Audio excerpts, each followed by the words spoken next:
সরকারি কর্মকর্তা হয়েও ১৯৯৬ সালে সচিবালয়ে তৎকালীন বিএনপি সরকার বিরোধী সংগঠন জনতার মঞ্চের অন্যতম সংগঠক ছিলেন আবু আলম মোহাম্মদ শহীদ খান। তখন বিএনপি সরকার পতনে অন্যতম ভূমিকা ছিল এই জনতার মঞ্চের। নানামুখী চাপে বিএনপি সরকার পদত্যাগ করলে ১৯৯৬ সালে ক্ষমতায় আসে আওয়ামী লীগ সরকার। তখন শেখ হাসিনার উপপ্রেস সচিবের দায়িত্ব পান আবু আলম শহীদ খান। পরে ২০০১ সালে বিএনপি ক্ষমতায় ফিরলে ওএসডি হয়ে থাকতে হয় তাকে।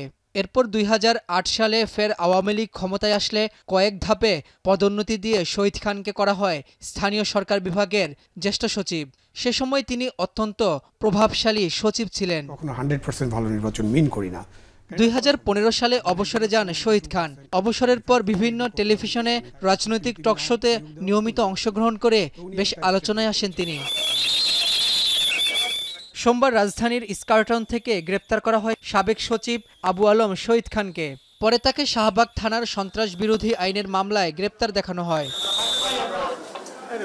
এদিন আদালতে রাষ্ট্রপক্ষের আইনজীবীরা বলেন, মঞ্চ ৭১ নামের সংগঠনের মাধ্যমে সভা করে অন্তর্বর্তী সরকারকে উৎখাতের ষড়যন্ত্র করেছিলেন আসামিরা। সেই সভায় উপস্থিত ছিলেন আবু আলম মোহাম্মদ শহীদ খান। পরে শুনানি শেষে তাকে কারাগারে পাঠানোর আদেশ দেন আদালত। প্রেসিডেন্ট হাসিনার পতনের পর তিনি বিভিন্ন টক শোতে এবং বিভিন্ন ধরনের মিডিয়াতে এই ফ্যাসিস্ট হাসিনার পক্ষে উনি সাফাই গিয়েছেন এবং বক্তব্য রেখেছেন। এই সরকারের বিরুদ্ধে বিভিন্ন ধরনের উস্কানিমূলক বক্তব্য রেখেছেন।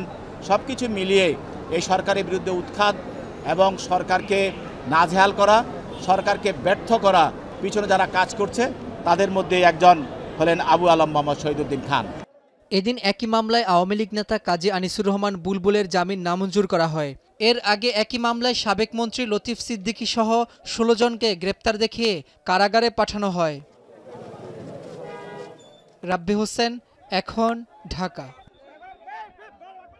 ডায়ালগ সুবাসিত টয়লেট ক্লিনার, যার পাওয়ার প্লাস ফর্মুলা টয়লেটের কোনায় কোনায় পৌঁছে ৯৯.৯৯% জীবাণু ধ্বংস করে। রিমার্ক।